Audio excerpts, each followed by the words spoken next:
Hello and welcome to Ukraine Today. We're at the Meridian Czernowitz 2015 Poetry Festival in the western Ukrainian city of Chernivtsi. But at this moment we are in fact at the Israel and Zelda Mayberg Jewish Community Center of Bukovina. Now the reason for that is because of this man here to my left, Yonatan Berg, a poet from Tel Aviv taking part in the festival this year. Yeah. You've just given a reading here at the synagogue. How was it? I think it was amazing. I think, let's say it like that, I think it will be much harder to have a reading in a synagogue in Israel than it's easier to do it here, and it's very surprising, right? But why is that? That's remarkable. Yeah, because in Israel there is some kind of tension around Jewish places or synagogues and so on, and very strict way of approaching the place and protecting him from different occasions or different scenes than the usual pray. And here I find it very easy. I think people feel that the synagogue, the Jewish life in Czernowitz is really a part of the history of the city, and it's a part of her soul, if I say in a metaphor. And how about here in Chernivtsi? Obviously you've just read in Hebrew. In Hebrew. And how was it received? Did you feel there were a lot of people who could understand it in the original? No, not here. I think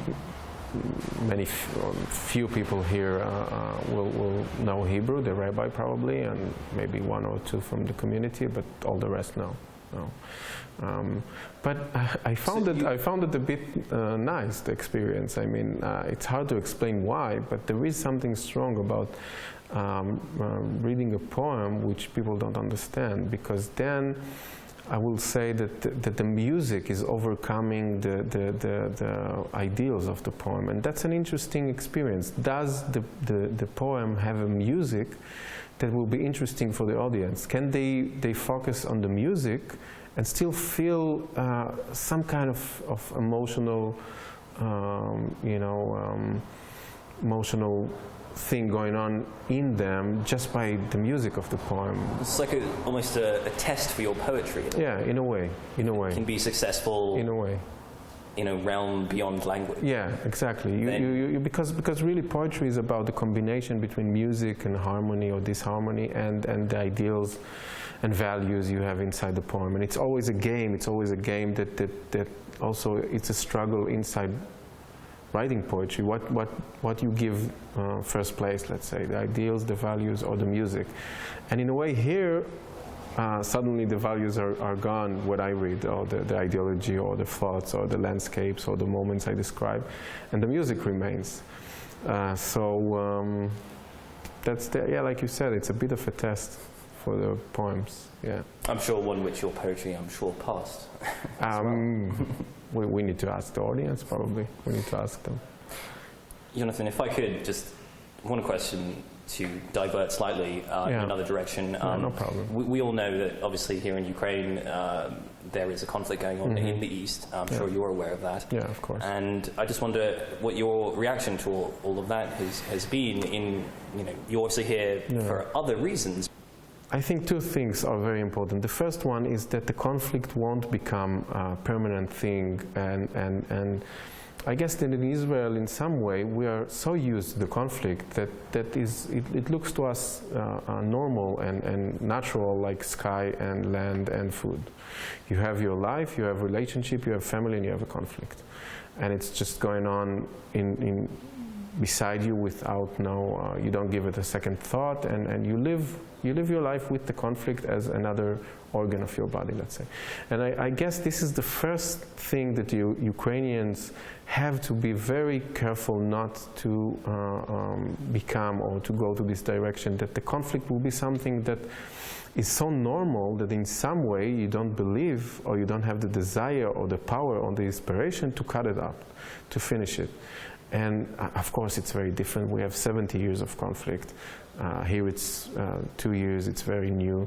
But I guess this is the biggest danger. The biggest danger is this permanent reality of conflict. This is the first thing. And the second one is of course the question of how you solve conflicts, how you approach them, how can you change the atmosphere in the streets, in the media, in the public, how can you go forward and change things. And I guess in this point, literature and cultural and arts at all have a very, very important role.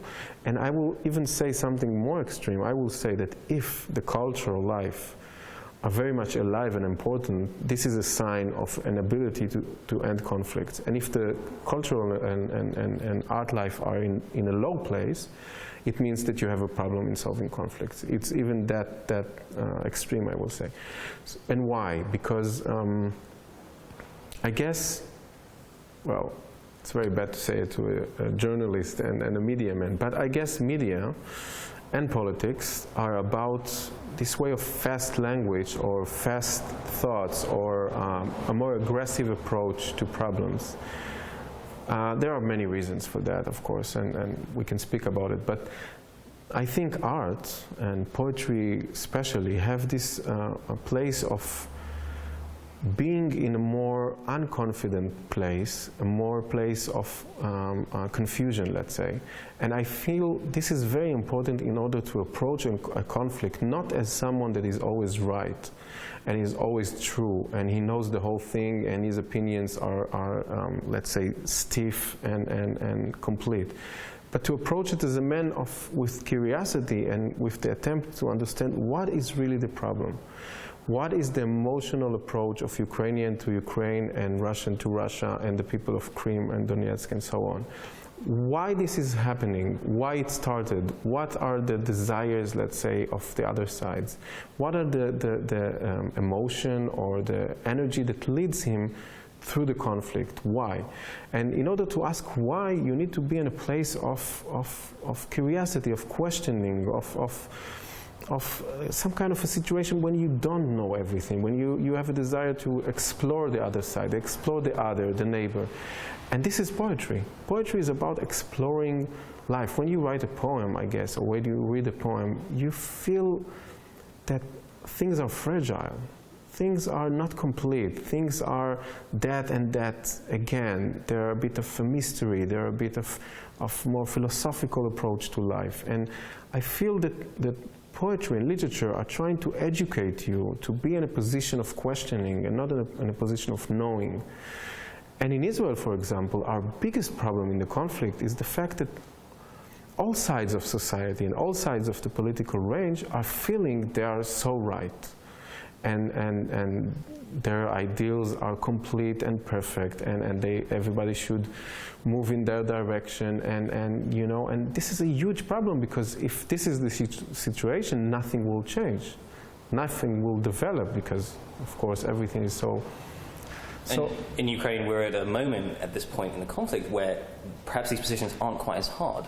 Let's say it like this. I guess that if Russian society will read the Ukrainian literature and Ukrainian will read the Russian literature, they will understand much more deeply what is going on the other side, rather than reading newspapers. And I always say in Israel the same thing. I feel that we need to teach Mahmoud Darwish, which is the great Palestinian poet, in our schools, in order to understand the Palestinian soul, and the Palestinian problem, the Palestinian inner character, inner thoughts. And the same way we should make an attempt that the Palestinian will learn in their schools, Yehuda Amichai, for example, which is a very known and very a great poet, or Alterman, or different poets, because I really feel this is the only way we can really get close and be in a place of understanding the other side. Reading poetry, reading literature,